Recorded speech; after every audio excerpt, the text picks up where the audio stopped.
Kalian tahu nggak apa itu media penyimpanan data eksternal?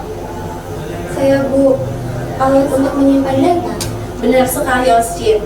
Jadi, media penyimpanan data eksternal adalah perangkat keras komputer yang digunakan untuk menyimpan data di luar dari memori utama atau yang biasa kita sebut dengan RAM. Dan sifatnya itu permanen, jadi datanya itu tidak akan hilang saat komputer dimatikan. Lalu, fungsi dari media penyimpanan data eksternal yang pertama yaitu menyimpan data dan program secara permanen. Lalu, yang kedua menjadi cadangan atau backup data penting.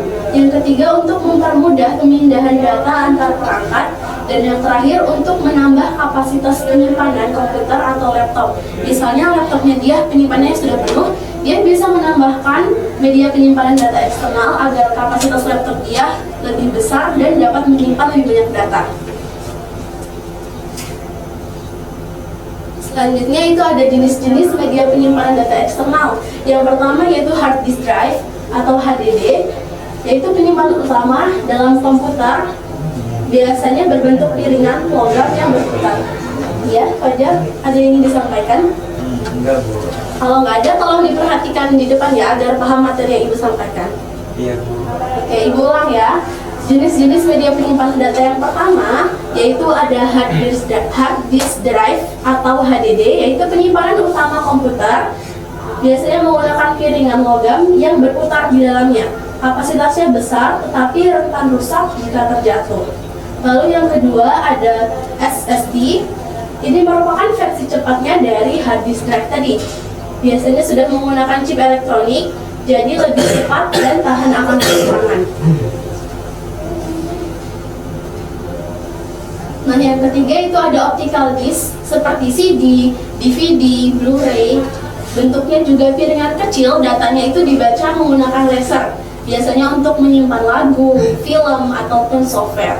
Selanjutnya ada flash disk seperti yang tadi disebutkan Fajar. Alatnya kecil, biasa kita gunakan di port USB pada komputer. Nah, fungsinya untuk memindahkan file. Kapasitasnya juga beragam mulai dari 2 GB sampai dengan 1 TB. Lalu ada memory card. Pasti kalian udah gak asing lagi kan dengan memory card ini, yang biasa kalian gunakan di handphone ataupun kamera. Fungsinya biasanya untuk menyimpan foto ataupun video. Dan yang terakhir ada external hard disk.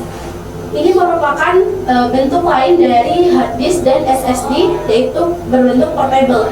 Dihubungkannya melalui port USB untuk penyimpanan data yang besar atau biasanya digunakan untuk backup data. Nah, dari materi yang sudah Ibu sampaikan, dari kalian ada yang bisa menyimpulkan nggak apa?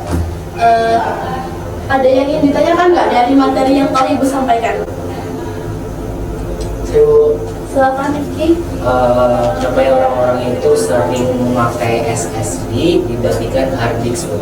Pertanyaan bagus Rifki. Jadi gini, SSD itu merupakan generasi baru dari media penyimpanan data eksternal. Nah, kalau hard disk itu dia masih menggunakan piringan yang tadi Ibu sebutkan, sedangkan SSD ini sudah menggunakan chip elektronik seperti yang ada di dalam flash disk. Jadi dia lebih cepat dalam membaca dan menulis data, juga lebih tahan akan guncangan karena tadi sudah menggunakan chip elektronik. Sudah paham semua? Sudah.